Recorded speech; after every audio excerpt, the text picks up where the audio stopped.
you know why the Irish came into Detroit so early? Long before Chicago, you know, why the Irish were here. And she said, well, you know, when they came into the country, they followed the French trading posts, the pre-famine, the early Irish that came in the beginning of the 19th century. They followed the French trading posts for two reasons. Number one, they would find a Catholic church for themselves. And number two, they probably wouldn't find any British. And I think there's some truth to that, although Detroit had a strong British influence for about 30 years before the Irish came. Some came during then. There were Irish fur traders. The Irish, unlike many other groups that came to the United States, the Irish came as unwilling immigrants. They had a choice to remain in Ireland and die of the diseases related to the famine, or to try and get out of Ireland and save themselves and save their families.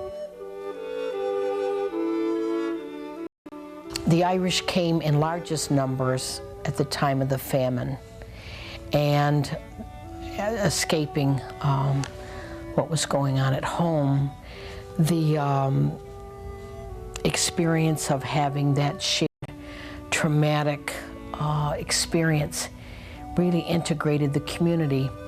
So the Irish came in waves of migration. They came as British soldiers. They came escaping the famine in between 1845 and the turn of the century. They came again during the Irish Civil War, many of them to escape what was going on in Ireland at the time. That was hard then. The Black and Tans was in Swinford, was the name of my town, Swinford. And they used to come there, and the people was really scared of them. If you haven't a license in the dog, they'd come out and they'd shoot the dogs, the Black and Tans. And they used to take all the food off the shelves and didn't pay for it at all. Didn't pay for the foods. And we was really scared of them, the Black and Tans. Black and Tans were pretty atrocious. Oh, yes. They did more than steal food. They shot people. Yes. And the Black and Tans, the name came from a nondescript kind of a uniform that these English soldiers, some of whom were renegades from the English army or fugitives, and they had a combination uniform that was worn in World War I and a traditional Irish, English uniform, part of which was gray, or I should say beige, and part of it black. And because that was so outstanding, they got the name. So they were pretty, they were a terrible, and they also went through Ireland in the 20s, at the time that before Mrs. Riley left. So that was another black guy like Cromwell going through Ireland, 1649, pillaging and ravaging and rooting out the religion, as well as rooting out the people. My father was 14 years of age, around 14, and I think the people he was associating with, or what, one of them, he told me he was taken into the bedroom, he was put on his knees and sworn not to tell anyone, and he was given a gun to hide. Well, my grandmother found this gun, and she realized that he was getting involved in the Irish troubles. And this was her love child, her first child, and she did not want him involved in the Irish troubles. So she wrote to his grandfather in Philadelphia and asked if he could come over here and go to school. And they said certainly. So he, at 16 in Ireland, one of his cousins said, I remember the day he left for America. He kicked the laps of hay in front of his feet before he got to the car to take him to America. He really didn't want to come and leave his family. The Irish came to Detroit and they took the jobs that no one else wanted. They had strong backs and they had tremendous determination to make it in America. They landed on the East Coast, and the Erie Canal was being built. That was a very important factor. They helped to build the Erie Canal. And when they were building the Erie Canal, they got to Buffalo and finally to Cleveland, and then the railroads were taking part. And Detroit was, remember, this time Detroit in the 1850s was only 2,000 people. It was a very small community at that particular time. So they came then on the boats, and they came to work on the railroads in Detroit, and the textile jobs that began to develop in Detroit, and the labor that began to Detroit. So that's how the Irish first found their way over to this particular area, was involved by the manual labor. They were the manual labor forces that came at that particular time. The Irish family, the large extended family as we knew it, had disappeared, but in its place rose, out of this tremendous adversity, the Irish willingness to help one another. And I think that in the past and still today characterizes the Irish people. My name's Kathleen R. Strayer. I'm the daughter of Charles J. Rogers. He had a job on the Claremont streetcar line. From there, he went to Ford's, and he worked at Ford's for quite a few years. From there, he was called in the Army, and he spent about 4 years in the Army. And from there, when he got out of the Army and came back to Michigan, he thought if he could build roads for the Army, that he might as well see what he could do for himself. So the year I was born, 1920, he bought his first truck. And from there on in, he did very well. I guess you'd call me the good luck piece. That's what I call myself, the good luck piece. Anyway, he was called in the, what was I going to tell you? He did a lot of construction for Detroit. He practically built Detroit. He did the Penobscot building. This is all excavating now. And he did Hudson's. He this side of the bridge, this side of the tunnel. He did all the roads off and on. When I got out of high school, I went to work for C.J. Rogers. They were a large underground contracting firm in Detroit. Mr. Rogers was from Ireland, from County Cavan. And my uncle worked there, and my father worked there. All my cousins worked there. So I wanted to go to work there and be a bulldozer operator, because they were all driving new Buick convertibles, my cousin. And of course, it was the best thing that ever happened to me. He fired me one day, Mr. Rogers did. And so then well, about 5 years after that, I started my own company, my brother and I. He put Jimmy Hart to work for him. Mike Sullivan worked for him for a while. My dad never refused him. As long as he was Irish, he never refused him. The immigration coming into New York City and into Philadelphia and into Quebec, and harsh conditions, very harsh. You'd get into those cities and you were on the bottom of the rung and you were in ghettos and there weren't jobs and there was tremendous prejudice against you because you'd work for less than other people. Then this Mr. Elliott wanted to get those people to come here. The Erie Canal opened in 1824. It was well underway.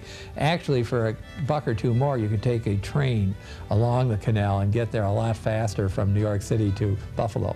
But those people, he had agents. This Mr. Richard Elliott had agents on the docks in Chicago, in Boston.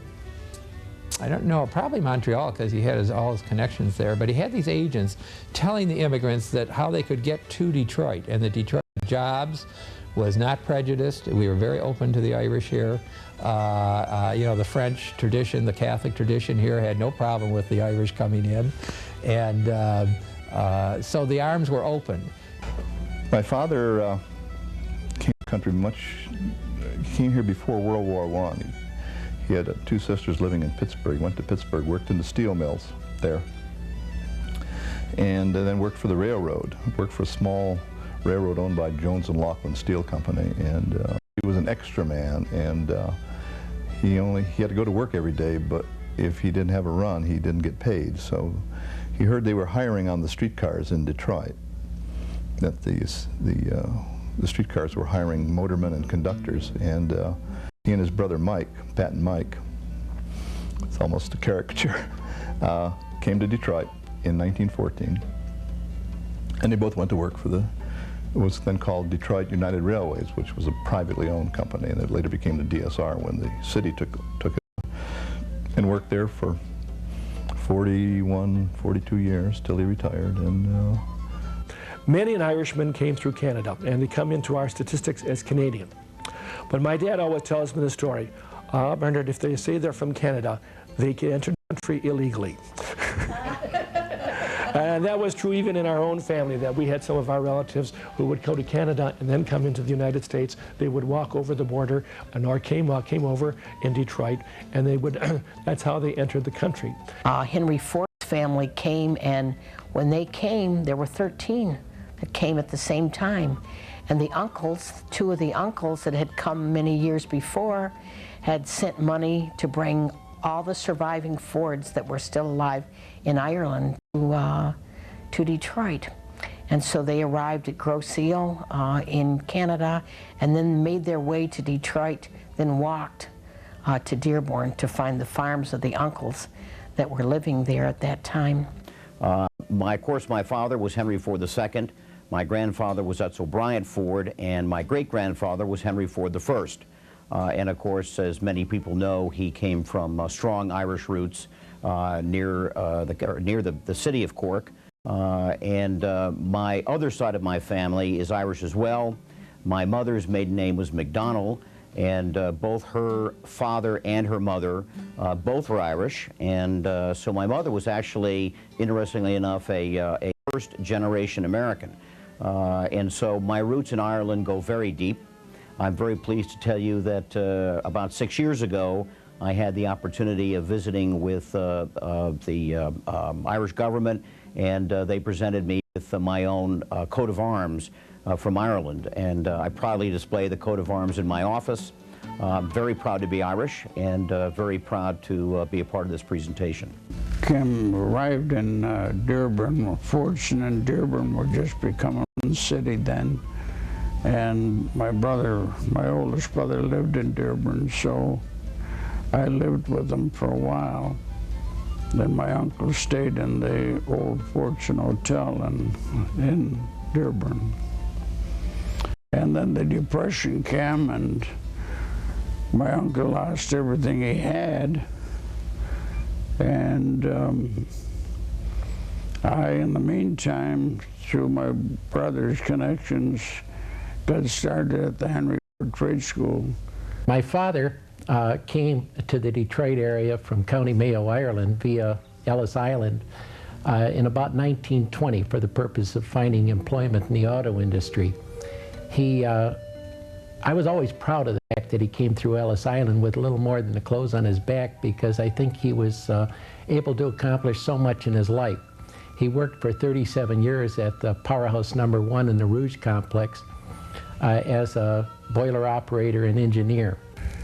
I left home, my own place, when I said that I said very abroad. I went to work for a big farmer. I was 15 years old. It was over a mountain, and I lived there through the week. Came home Saturday night. I got 10 shillings a week. Paid every other week, a pound. And the pound came home. All of it. I was there, I went to work there in 1923 and left there in 1927. And then I was home for about a year. I decided to come out here in 1928. Went down to Cobb for the examination, passed it.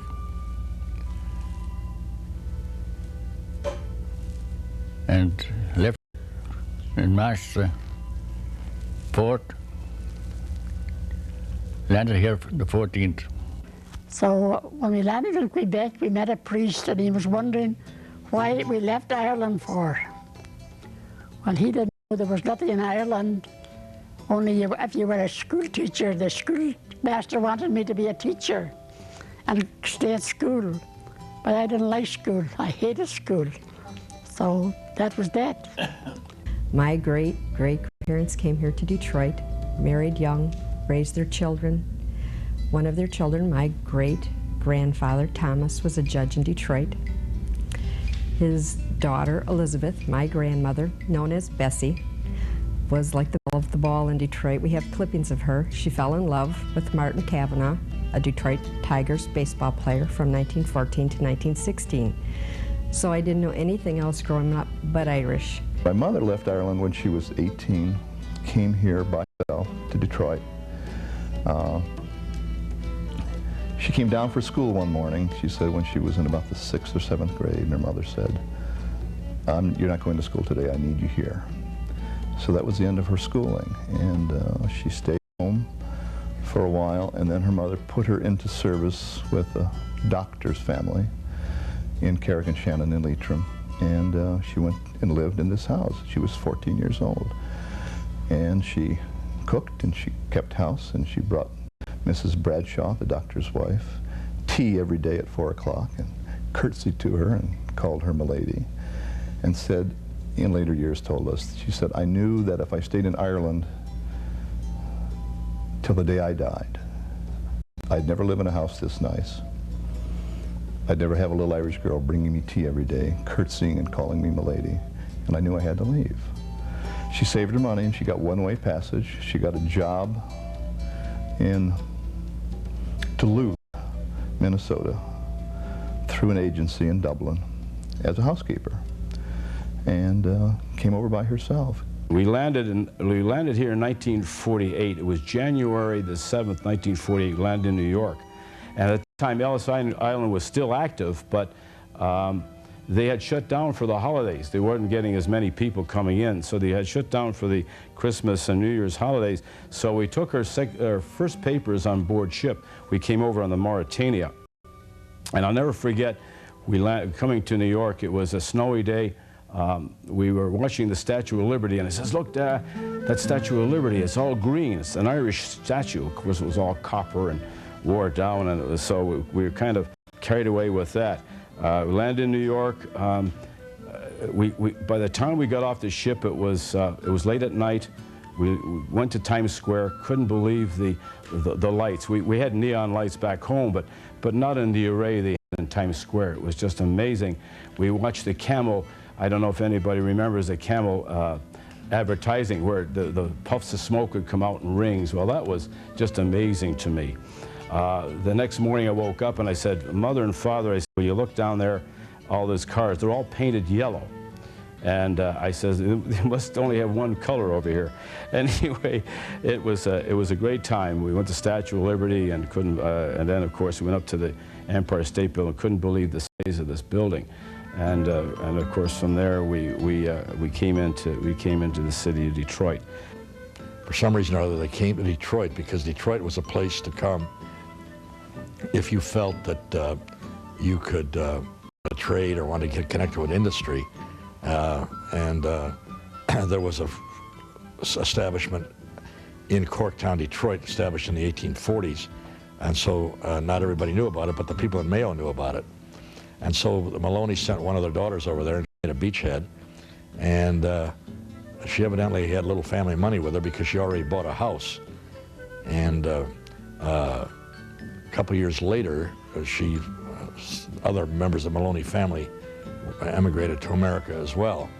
With them was my grandfather, Kelly, who was a boyfriend of one of the Maloney boys, and he went to England to try to get enough money with the Maloney boy to earn passage to America. He didn't have quite enough in 1870 when he came over here. So my great-grandmother Maloney gave money to young Kelly to come to America with her son, and that's how my grandfather came here to this country in 1870s. When the Irish came to United States and to Detroit in particular, there were different characteristics. When the Germans came, they came from Bavaria, and they came from Saxony, and they came from Westphalia. But you remember that they didn't have the unity that the Irish had. Some of the Germans were Catholic, some of them were evangelicals, some of them were Protestant of other aspects, and so they never had the unity that the Irishmen came. The Irish were Catholic. There were very few from the north of Ireland who came, and if they did, they didn't tell you religion they were. And they too soon became assimilated in a large part along this line. And so that characteristic that was an essential unity of the faith that helped the Irish together.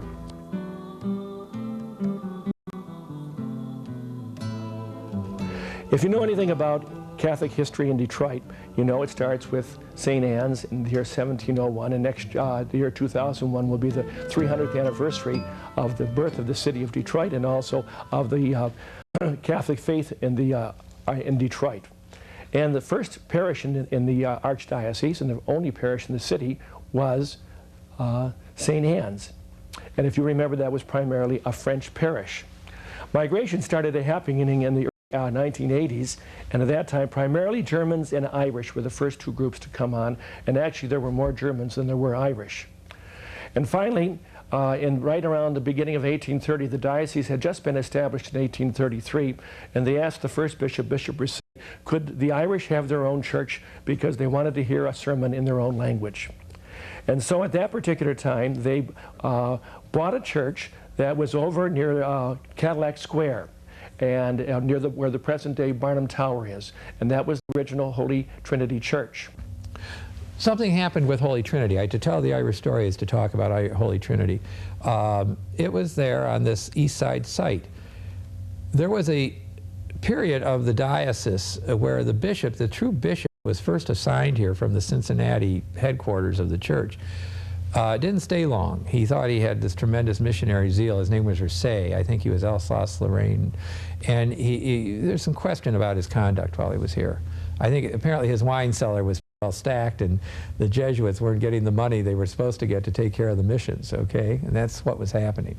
And so he was recalled back to Europe. So another man had to act in his place, and this man did a great deal of good. His name was Lefebvre. I only recently learned his first name. Oh, it's so much fun. We always knew him as Bishop Lefebvre on our records because he helped charter Mount Eliot as a not-for-profit corporation later. His name was Peter Paul. What else? He built the church. St. Peter Paul Church was his building, and it was our first real cathedral. St. Anne's functioned like a cathedral, but actually St. Peter and Paul was built to be a cathedral. And it was the Holy Trinity was only about 4 or 5 blocks away in the background. And I only learned recently, and I can only quote the source as being a deceased pastor of St. Peter and Paul, that he actually closed Trinity. Bishop Lefebvre closed it. I never knew why they moved it. You know, they put it on logs, you know, and moved it out to Corktown. I never knew why. That whole section became known as Corktown, but it was really interesting how patterns go.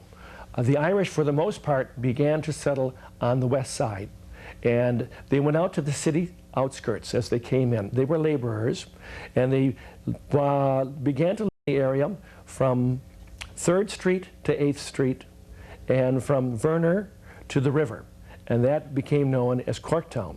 But if you really knew that the people who came to Detroit were from Limerick and Tipperary and Kerry and Cork. And even in that little area that was known as Corktown, if you were from Limerick, you lived in one section. If you were from Tipperary, you lived in another section. If you lived in Cork, you lived in another section. So even that section was quadranted off to what part of Ireland that you happened to come to. With the coming of the Irish, you start to see the development of the religious communities. You will find, especially in the early histories of the IHM sisters and the Adrian Dominican sisters and the Sisters of St. Joseph, and later on in the Sisters of Mercy, that a tremendous amount of vocations start to come out of the Catholics in Detroit. And that is the backbone of how the Irish begin their rise and their ascendancy in the city. They get the education. You can't underestimate the power of those parishes in Detroit, each one having its own high school and its own grade school. And this was unique in the Church of the United States. Most places they had large high schools or regional high schools. But in Detroit, at one time we had 101 high schools. The majority of them were parish schools. And that helped to really form communities and neighborhoods.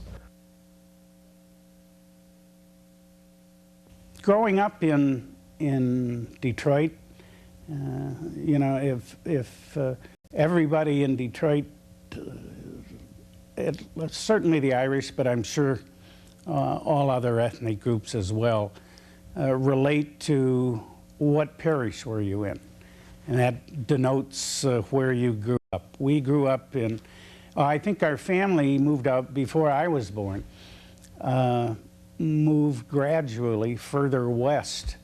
If you would be coming down Grand River. I think they were in St. Leo's Parish, and from there to St. Teresa's, and then to St. Cecilia's. And we were in St. Cecilia's Parish when I was born.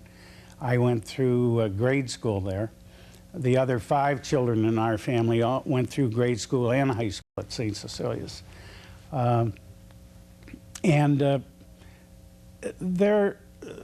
ethnic Irish in the Detroit area, I think, are very strong. They were then, and I think still are. There's a very fierce, proud character to that heritage. And I know in our family it was always a very, very big thing with my father. I told you I grew up in St. Cecilia's. St. Cecilia's Parish served every need that you could have. It was your spiritual center, it was your education center, it was your community area, it was your recreational area, and it just drew all those families together. Everything you wanted you found in that particular neighborhood. And as a matter of fact, even today you can ask still people around my age or at that particular time, where did you grow up? And they're not going to tell you that they grew up at the corner of so-and-so and so-and-so.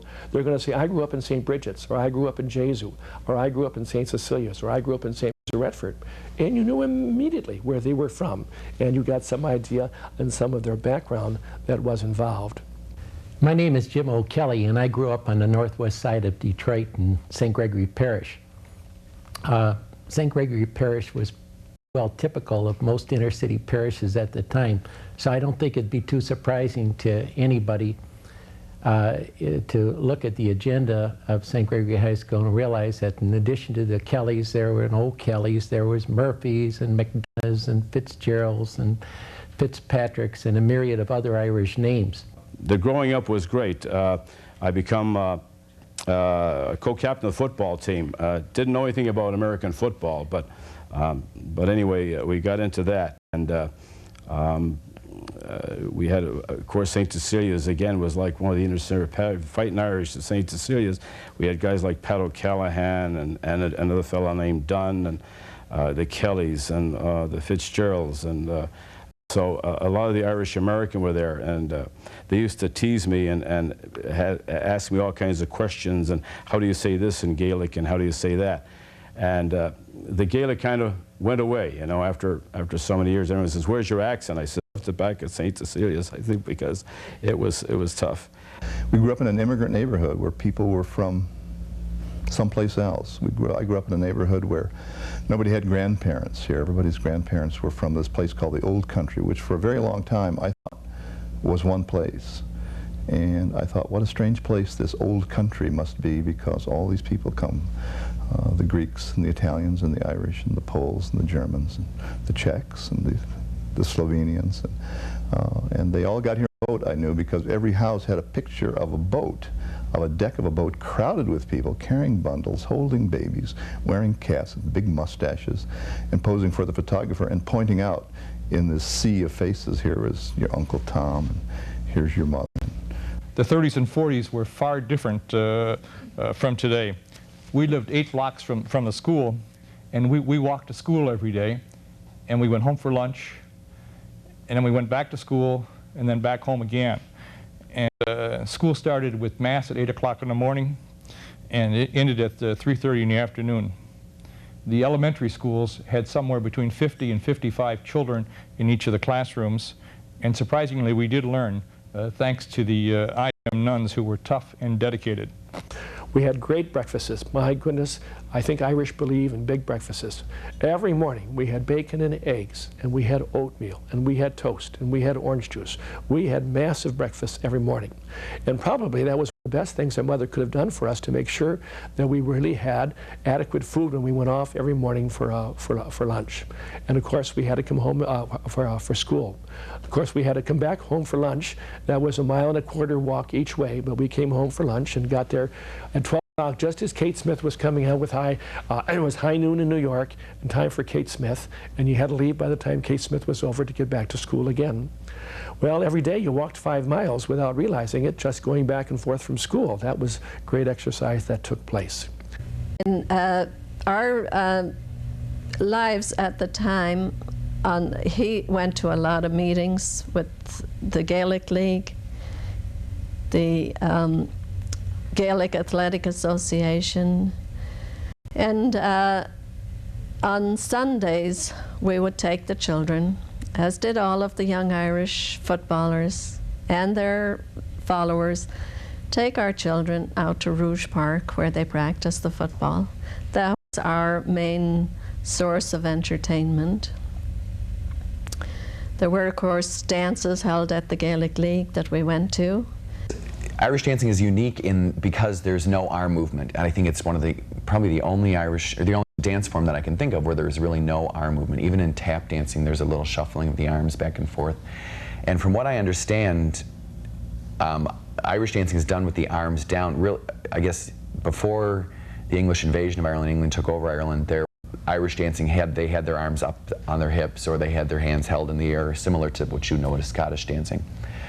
But everything Irish became banned in Ireland. So Irish music was banned and Irish dancing was banned.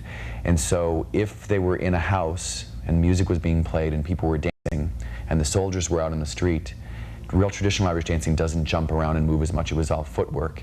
And so if they didn't see any arms moving when the soldiers walked by the window in the house, they wouldn't know that there was any dancing going on. So that the arms were held at their sides so that they wouldn't get fined or penalized or imprisoned for continuing anything Irish. I started dancing probably in 1965 at the Gaelic League, downtown Detroit. We've had great success with our teaching. We've produced quite a few champion dancers. Tim could probably tell you recently we've had 2 world champions from the Detroit area. Yeah, it's really amazing for, actually I won the world championships in '75 the first time. Michael Flatley had won it the year before me. He was the first Irish American to ever win the world championships, and I was the second. And since then there have only been 6 other North Americans that have won world championships. And this year we had 2 students that won world championships. Paul Cusick from Plymouth and Michael Belvich from Plymouth both started dancing with us as little kids. They started, 5, 6, 7 years old and have gone on to become some of the best dancers in the world.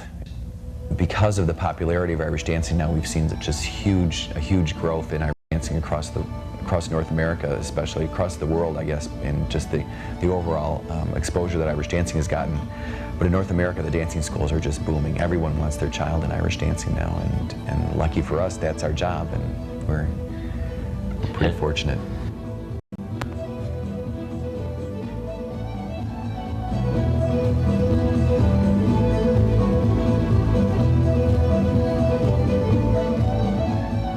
I used to love the Irish Americans down there on 12th Grand River, over that laundry.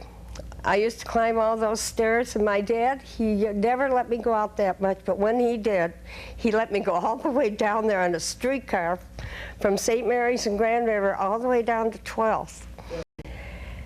And I'd stand in front of that police station at 2 o'clock in the morning, waiting for a streetcar to come home, and he never questioned me. If I was out with a date, I'm telling you, he'd be at the door waiting for me.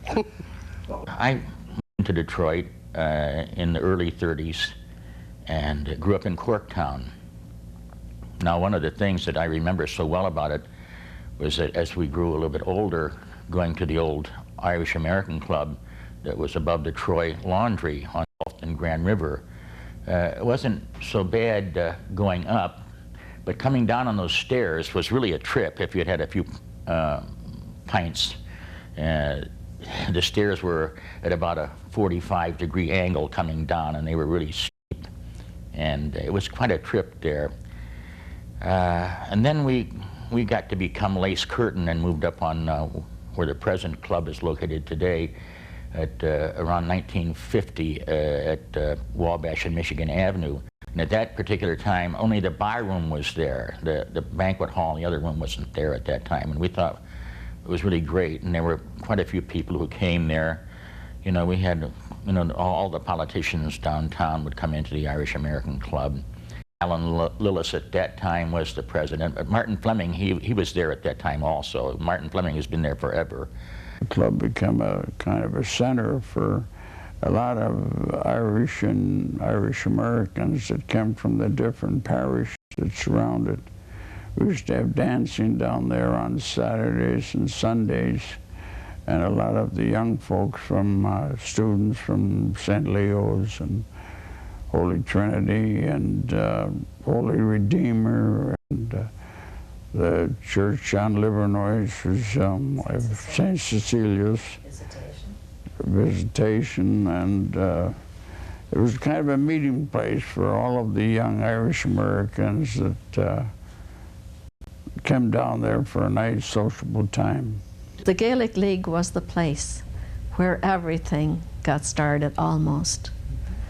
It was a great, great place. It was a wonderful place to bring your children.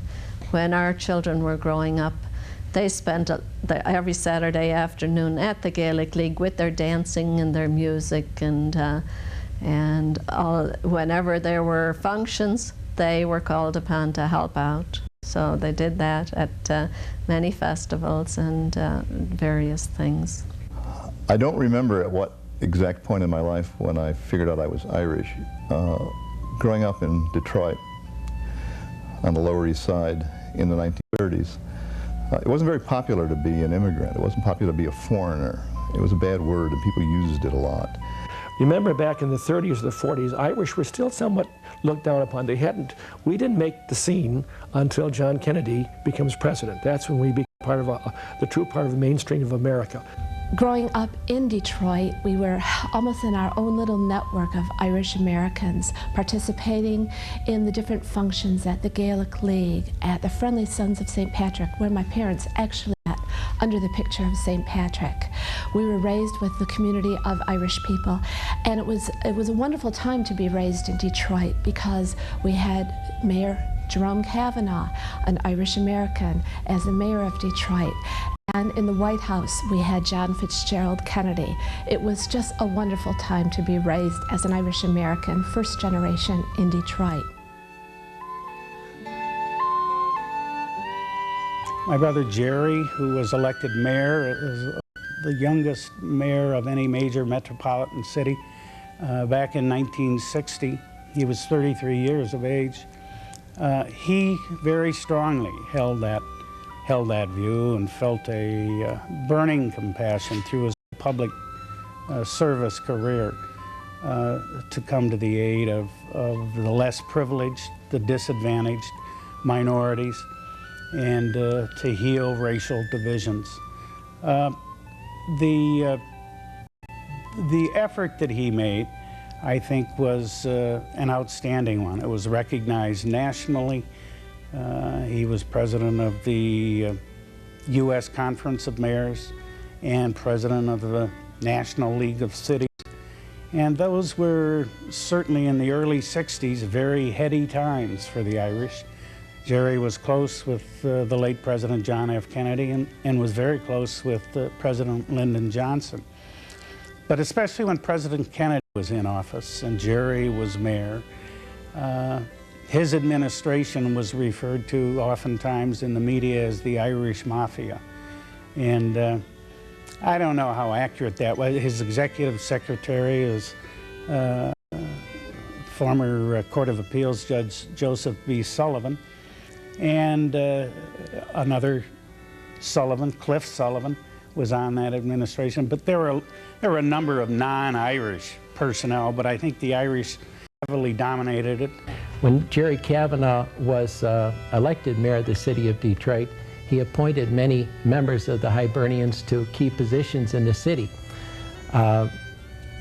It was the late columnist Doc Green who looked at the assortment of Hibernians and nicknamed them the Irish Mafia in Detroit. Jerry's old administration, the Kavanaugh Mafia, if you would, or known as the Kavanaugh Clan, still meet in Corktown the last Friday of each month and tell stories and lies and regale one another with the good old days. I'd like to talk a little bit about an Irish American of Detroit and Michigan who to me symbolizes the very best of what the Irish tradition has done to make American life better.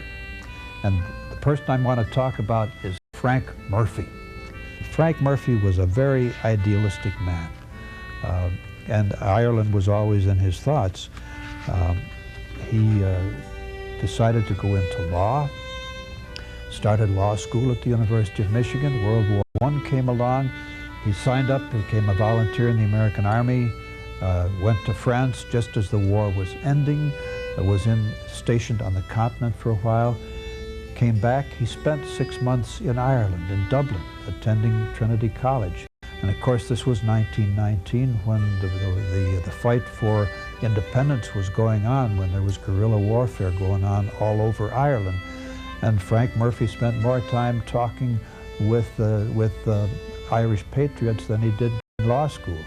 So he came back to the United States and took up his law practice in Detroit. And you can see at every phase of Frank Murphy's career that his Irish roots and his Irish beliefs were to the front. Well, the Depression came, and Frank Murphy moved from the court. He was elected mayor of Detroit at the time when the unemployment was just awful around the country, but also in the city. You had hundreds of thousands of people without jobs. The unemployment rate was like 25%. People were starving that wanted work and couldn't get it. And Frank Murphy said, I remember the famine. I know what hunger can do to people. And no one in this great city of plenty must be allowed to go hungry or cold or unhoused or unclothed. And he brought all the resources of the city to take care of the unemployed, of the homeless, of the people who had been suffering such great hardship. And this is what Frank Murphy said about what he wanted to do with his life. This is a quote. If I can only feel when my day is done that I have accomplished something towards uplifting the poor, uneducated, unfortunate, 10-hour-a-day laborer from the political chaos that he now exists in, I will be satisfied that I have been worthwhile. I think his whole life was dedicated to that principle of social justice, and it drew out of his Irish roots. And for every event, dramatic event that happened in Ireland, we had a dramatic response to those events by the Irish in Detroit, and that has continued for over 100 years. The revolution in Ireland in the late 1800s really generated the creation of the Ancient Order of Hibernians here in Detroit. The Irish Civil War in the 1920s led to the creation of the Gaelic League here in Detroit. The Bloody Sunday and those events in Ireland in the 1960s led to the creation of Irish Northern Aid in Detroit and around the country. The hunger strike in Ireland in 1980 led to the creation of the Irish American Unity Conference here in the United States. So what's happening is the tie of the Irish here in Detroit, there's still a very strong tie to Ireland, and the people really feel like what's going on in Ireland is really unfinished business in their families. My dad told me 8 of them on the back of a bus, and they said what we need is a place to meet on a Sunday. And somebody suggested that Gallagher had a dance studio on 6th Street at Michigan, and that he didn't use it on Sunday. Maybe he'd give them the key and they could meet there.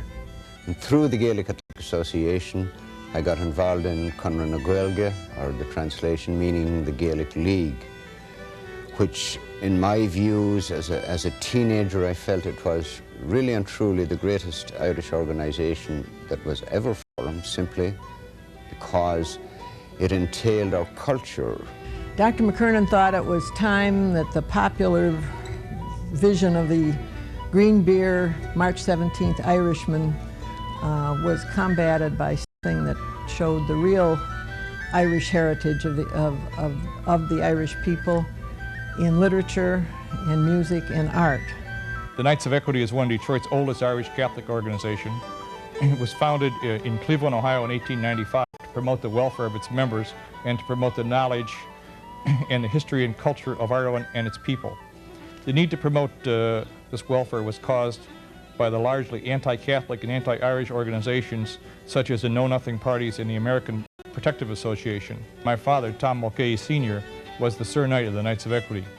He worked with Martin Fleming of the Gaelic League in forming the United Irish Societies and in restarting the annual St. Patrick's Day Parade. Right from the beginning, the AOH realized that if they were going to be successful, it was their charity that was going to give them purpose and direction. The motto of the organization is friendship, unity, and Christian charity, but it's Christian charity that really binds them together, gives purpose to their membership. The AOH involved themselves in a myriad of causes, charitable causes, including their support of Holy Trinity Parish and all their charitable endeavors over there. Also St. Patrick's Retreat, Pope John XXIII House. In more recent years, the AOH has been involved in raising money for various inner-city parishes, of which most of the Hibernians were products. I've been blessed now to be the president of the Rose Kennedy Division of the Ladies' Ancient Order of Hibernians in Detroit, the only Detroit division, and I'm surrounded by many wonderful Irish ladies. Our motto, friendship, unity, and Christian charity, is evident in everything we do. The friendship, when you go to the club, is evident. The women hug, kiss, love, laugh, and cry together many times. The unity, if you know an Irish woman, there's not one thing that if they put their mind to it, they can't do, especially if they're unified. You can ask any husband that's married to an Irish woman, she'll get her way, she'll do it, and she'll do it well. The Christian charity, that's what we're about. As president of United Irish Societies, I convene the member organizations on a regular basis with two principal goals in mind.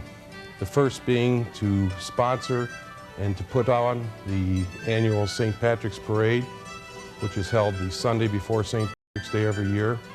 When I came here in '58, the first order of business that was happening in the Detroit area was the formation of the first parade committee, which was the United Irish Societies were holding meetings because they had been granted permission by the city of Dearborn to have a parade on St. Patrick's Day. Many of us, even though I lived in Dearborn, have since I came over. We thought it would be best if the parade was held in Detroit because it was more central. Kevin Sloan and myself, we opened up a headquarters, I think just for the third parade, I guess. Upstairs over the Gaelic League, second floor, on New Year's Day, we opened up headquarters there for the parade. The place was a mess. We had it painted and oh, Jesus, it was awful. And I was, we had no money. We were dying. And so in 1960, it moved to Detroit, and I was on the parade committee, and I've been on it ever since, I think. But we decided to keep it in Detroit. And in 1977, I was asked to be parade chairman. And so I got a hold of my sister Eileen and Colleen Karagosian and said, we got to put the parade on. And we couldn't find any records. The person who was in charge in 1976 died, and his wife didn't know where they were. So we started and inviting people, and it became bigger and bigger and bigger. Mike Sullivan was always very involved with the anything Irish, and particularly the parade. So he, Eileen and I would go to his office up in Flint, and we'd work up there, and sometimes we'd work till 10 o'clock at night before we'd leave, because we'd try to get on the phones and contact people and organizations, heads of organizations, to see what units were going to be in the parade. These people couldn't be reached through the day, only at their homes. So many nights we came home at 12 o'clock at night from Flint.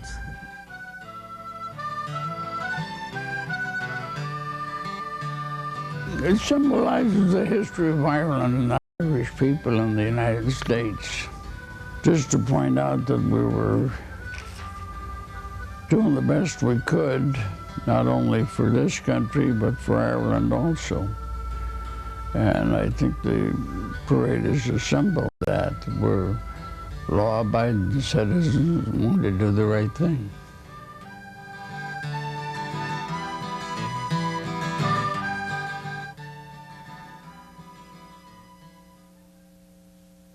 People used to say that Irishmen only went over to the east side to be buried at Mount Elliot, to be buried at Mount Elliot, and to go to the annual picnic for the orphans. That was the 2 trips that they made over to the east side. And have you seen Paddy Malloy? Oh, it has gone east of Woodward. The only reason Irishmen would go east of Woodward was to get buried in their cemetery. So that was a way of avoiding that he had died. Now, the Friendly Sons have done a great job through the years, as and people can look back and see that they have kept the Irish spirit alive on the east side of Detroit, and we're all proud of having started that club. There was a wild colonial boy, Jack Duggan was his name. He was born and reared in Ireland, in a place called Castlemaine. In a place called Castlemaine. He was his father's only son, his mother's pride and joy, and dearly did his parents love the wild colonial boy. We were in the Gaelic League one day, and Martin Fleming and Pat Scanlon, who was the bartender at that time, and Pat was rather hard of hearing. And I was speaking with Martin up at the end of the bar. And these 2 guys come up the bar and they flashed their badges. Well, Pat didn't hear them too well, but before Pat could, they were looking for Michael Gavin. So I got down behind the bar. I said, "Can I help you? He's kind of hard of hearing. I don't think he heard you." They said, "We're looking for Michael Gavin, and we want to know his whereabouts." And they had the dates that he was working there, and I said, "As far as I know, he's back in County Clare, Ireland. He left Detroit, and he's not around anymore." And just then, Martin heard them mention Mike Gavin's name. He said, "That's a good friend of mine. I was with him last night. What do you want to know about him?" Up the 2 boys came, and the FBI, you know, flashed their badges. And Martin looked at them, you know, and I knew he wasn't, he said, "Oh," he said, "that Michael Gavin." He said, "I was visiting him last night out at Dehoko." Now, Dehoko was a correctional center, I think that many of you at that time remember. And they just put their bags in their pocket and just walked out. So, all in all, if I had to grow up ethnic, if I had to grow up with foreign-born parents, I probably would have chosen the Irish. I think the Italians were my second choice because they seem to have a lot of fun at baptisms and weddings. And the Greeks were up there too, but liked being Irish. I brought a whistle with me, but I didn't bring any pipes because they, you know, I didn't bring the pipes with me, but I did bring it. Oh, sure. Sure. Oh, let's see.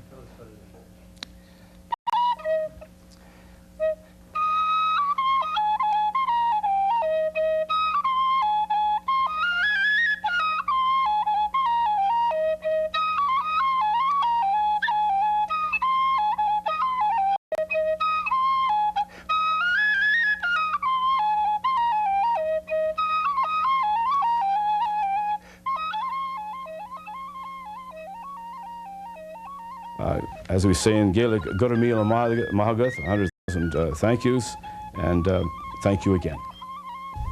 Shinawel le ra agamanesh, Slán agus Benacht, agus Canary and Boher live Galir. That's all I have to say now, and I would just wish you all the traditional Irish blessing of God, God's blessing on all of you, and may the rose rise to meet you.